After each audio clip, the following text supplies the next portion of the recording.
Helps if you're if you're unmuted. Hey everybody, what's going on? Paul from #Sports. I don't think it's any surprise or will come as any surprise that I'm pretty smoking mad about the production of the offensive line the other night. When you have an incumbent offensive line, you don't expect to have things explode the way that it did, and it's just unacceptable. I think it's one of those scenarios where you look at the job that your offensive line coach has done, your offensive coordinator has done, and your general manager, and say, and Sean McDermott too, right? But McDermott, I think, has to trust his staff at some point, and you say, okay, somewhere along the line, we believed you about these few players, and that's just not we're not where we need to be. As Shivas Gold comes in, it says Brown and Feliciano were both out. Yeah, no, I agree with that. Right, I know Brown and Feliciano were both out, but first off, we're talking about a rookie starting right tackle being something that we're writing home about. I'm not ready to commit to that yet. Like Brown playing should not have been in the plans for this year. I think that's kind of the way that it goes.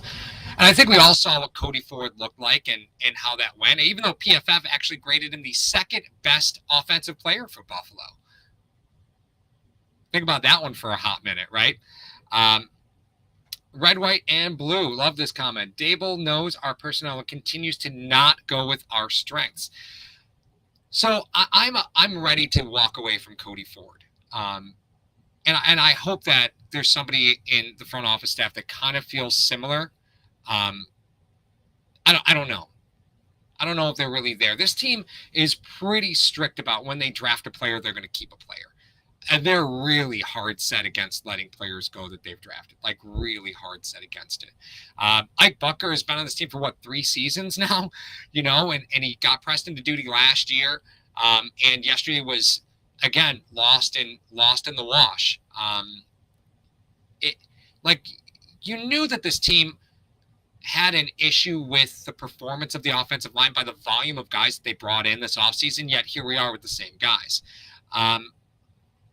And of course, everybody's going to say, well, they shouldn't have traded Wyatt Teller. Well, the team's not a run-first team, and Wyatt Teller pretty much excels at run blocking, so I understand the move. Oh, we shouldn't have cut Quentin Spain. I still don't know what exactly happened there. Father Snowman asking, Paul, is it true that Josh was ill all week before the game and played while ill? Illness is an injury designation on the injury report. If he's not listed as ill, then there's no official designation. So that's kind of the way it was. Johnny, in the past, I thought it was always run the ball to set of the pass. Can it not be the other way around? It certainly can be, but there's a point where you do completely abandon the run, and that's kind of where Buffalo has been, and where they've been most of the season. It was pretty similar last year, but I think it's time that you have to fix the offensive line, at least from a depth perspective, right? Now, I know that Mongo is out. You had no Feliciano, and I get it, right? I get it. Spencer Brown was out, which meant Williams had to play tackle. Again, I get all of this, right? But there's players in this league that are available for you right now that can start for you tomorrow, and you really have to start exploring those options. Like developing and building. I 100% completely support developing and building. But there's veterans out there who could walk in and perform better than Cody Ford did tomorrow. There's veterans out there who could walk in and perform better than Ike Bucker did tomorrow. And let's explore some of those, right? I think when you look at the way Josh played, it was a complete lack of trust on that offensive line. I don't think he believed that he was going to be safe for one moment in that entire game. They were able to pressure, and Josh ran into a lot of pressure. And I think that was just because he didn't have faith that he was going to be clean. I mean, he got popped a lot yesterday. He got popped an awful lot. Let's see here. Alpha Rob. Let's get to this comment. It says, you have to find a run game. Doesn't matter how much or good you are at something. Someone could stop it, and that's all you can do. There is a point where the complete lack of a run game doesn't make the run game more effective when you choose to do it. they tried to do some quick passes coming out of the third quarter, try and get some of that pressure off of Allen, try and, beat some of the pressure that they were seeing. But as soon as they went to something that wasn't, basically a spread concept look and wait for routes to develop, Josh was just a sitting duck. So it was really a rough one. So what do you do? What do winning teams do, right? When you look at teams that are pushing their chips to the middle of the table, do we think that if we waive Cody Ford, like that's going to completely handcuff us next year? If we were to waive Ike Bucker, that's going to completely handcuff us next year? No, I don't think so. But there's players out there, and there's some names that are fun and some names that you should avoid in this conversation. So we're going to kind of start with the names that you should avoid. Players you can go get right now. Sign to your 53-man roster. They are on active rosters right. Well, they're on active teams right now. All these players are on practice squads throughout the league. And there's some good names out there that you may just not realize aren't on an active roster. So let's just kind of walk through some of the options, right? First off, the names you should avoid. Let's see here. Isaiah Wilson. Giants have Isaiah Wilson, actually a former first-round pick in 2020. Listen, this is his third team since 2020, since being a first-round draft pick. Isaiah Wilson is one hell of a talent and cannot get out of his own way. You are avoiding Isaiah Wilson at all costs. There's nothing that says that even though you can believe in the talent, you're not in a position where you can have time to develop these guys. You need somebody that can come in and execute for you right now. If you were to get another injury on this line, I think if we walk into another game with this lineup, we are in huge trouble, and you have to make a move. You have to do something. Isaiah Wilson's a name out there, and it's one you should avoid. You should not be interested in Isaiah Wilson. There's too much off the field baggage. Definitely doesn't fit.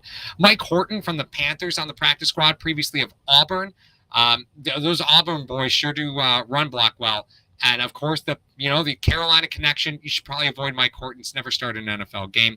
Cole Van Loren is another one. I actually like Cole Van Loren, offensive guard out of Wisconsin. He was a 6th-round pick in 2021. But again, no starting experience. These are the types of players you're trying to avoid. However, we're going to get to some names now of guys who could instantly start for you tomorrow. And the very first one, and it's a weird thing to say, DJ Fluker. DJ Fluker is actually on the Raiders practice squad right now. He started for multiple teams across the league. Yes, there are concerns about his conditioning. No, I don't think that matters at this point. DJ Fluker can be signed right to your active roster right now. And actually, to answer this question, because I think Shivas Gold brings up a great one, it says teams can protect 3 players from the practice squad. And that's right. Every team on their practice squad can protect players week to week. They have to declare on Tuesday what players are protected, and that means that another team can't sign them. Now, there's no limit. One player can be protected the whole season, but it is designated every single week.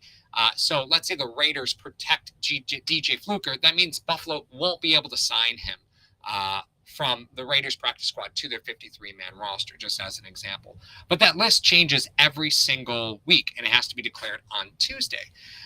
Now, that list also isn't really made public. It's not something that's often common knowledge. The reporters don't ask about it, so it's not something that's really out there. But it is a process, so that could inhibit you from signing some guys off other practice squads. But DJ Fluker, multi-year veteran, can easily come in and play for you right now. And is DJ Fluker going to be as bad as Cody Ford? I think DJ Fluker could be completely bad.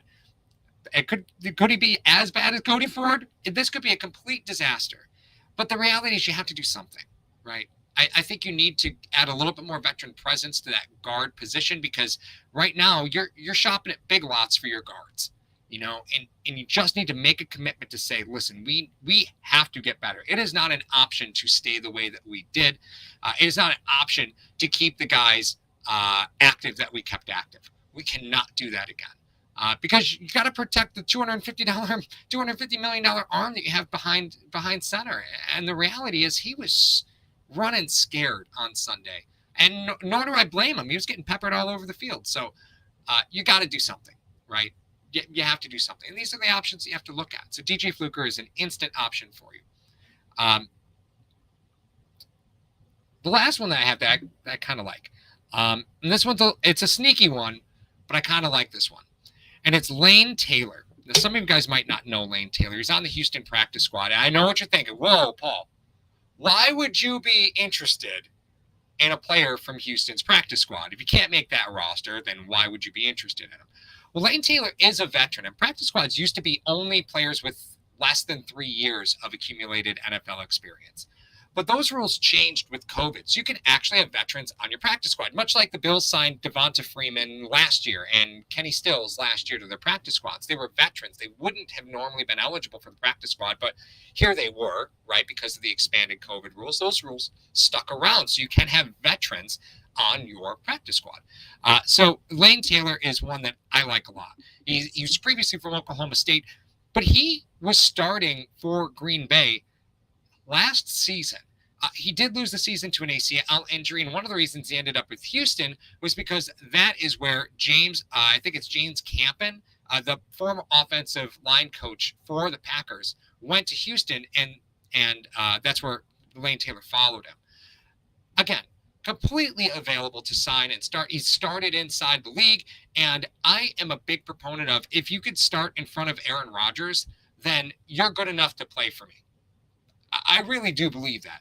If you are a multi-game starter, not from injury, this was not, they had to cut Josh Sitton, and Lane Taylor was their starter.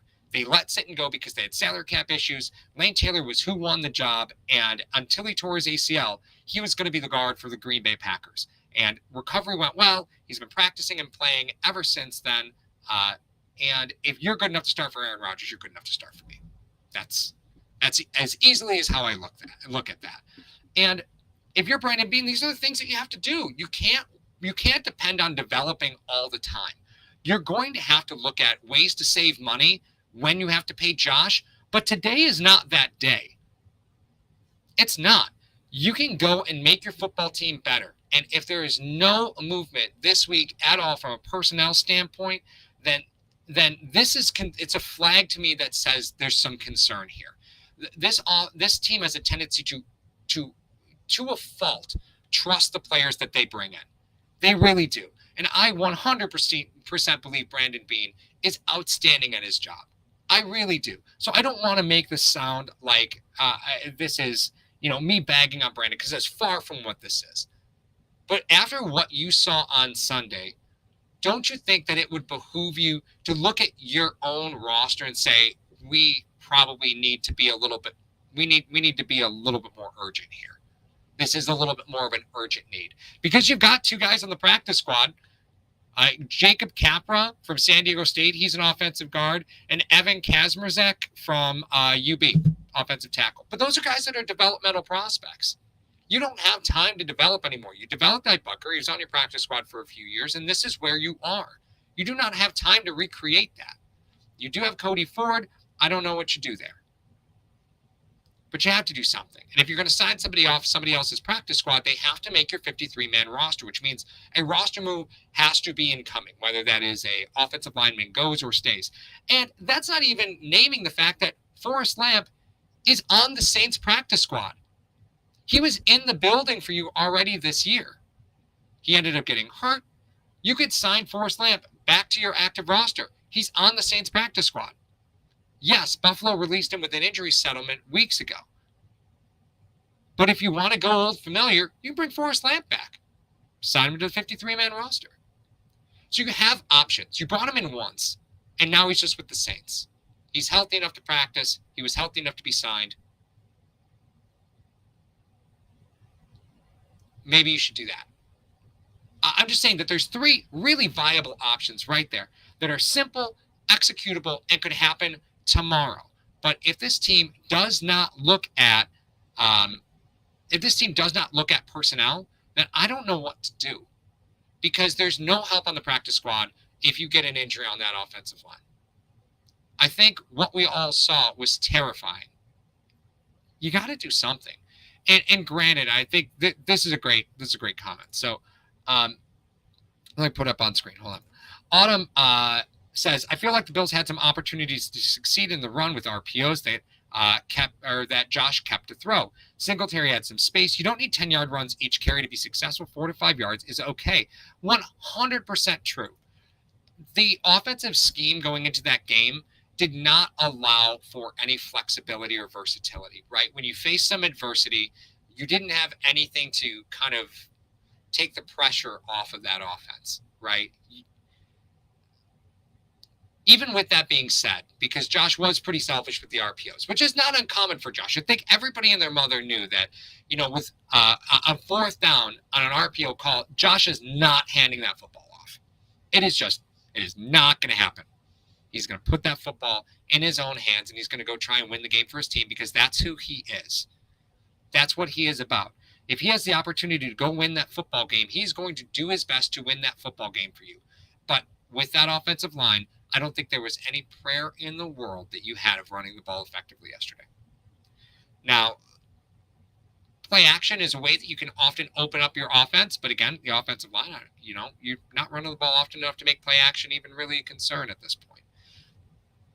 There needs to be a little bit more creativity than what we saw Jacksonville. And we've seen it throughout the season. The Jacksonville game is sort of an outlier in that respect.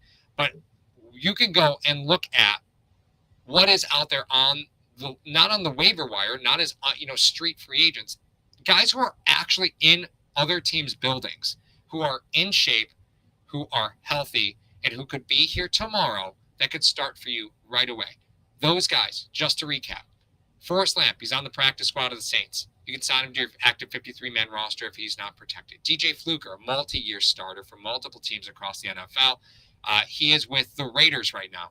You sign him tomorrow. Be on your 53-man roster. Lane Taylor, he's on Houston's practice squad. Started for Green Bay until he tore his ACL last season. He is healthy, and he is practicing. He could be on your roster tomorrow. It's time where you have to stop looking at you just have to stop looking at maybe it's best to develop. Yes, I agree. When you're paying Josh all that money, you got to save money somewhere. And one of the best ways to do that is with your offensive line. I completely agree with that. You're going to need to find ways to save money, and that is developing talent on your practice squad. I 100% agree with that. That is 2 years from now, that problem. I do not have time for that problem today. My patience level cannot stand another game like I saw on Sunday, and I don't think you can either. Bobby Johnson's got to figure out something because his job is on the line. That's what this comes down to. And if that means you got to go bring somebody in, that means you go bring somebody in. That means you got to put a head on the plate for what happened last week. You put somebody's head on the plate. You say this level of play is unacceptable. We can't accept this. You put a player on the waiver wire. If he comes back to you on the practice squad, great. You got to do something.